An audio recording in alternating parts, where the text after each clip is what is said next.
పల్లె దగ్గర చిన్న గ్రామం. ఆ గ్రామంలో రాము అనే బుడతడు ఉండేవాడు. అతను అల్లరి అయినా మనసు చాలా మంచివాడు. ఒకరోజు రాము తోటకి వెళ్లి మామిడి పళ్లను ఏరుకుంటున్నాడు. అక్కడ ఒక చిలుక రెక్కకు గాయం అయ్యి నేలపై పడింది. రాము వెంటనే తన రుమాలుతో చిలుక గాయం కట్టాడు. నీళ్లు పెట్టి ప్రేమగా చూసుకున్నాడు.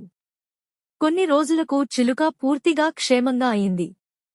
ఆ చిలుక ఎగిరి వెళ్లి తరువాత తన జంట చిలుకతో కలిసి రాము ఇంటి తోటలోని చెట్టుపై గూడు వేసింది. ఉదయం ప్రతిరోజూ చిలుకలు రాముకు అందమైన స్వరంతో పాటలు పాడేవి. గ్రామంలోని వాళ్లు రాము మంచి మనసును ప్రశంసించారు.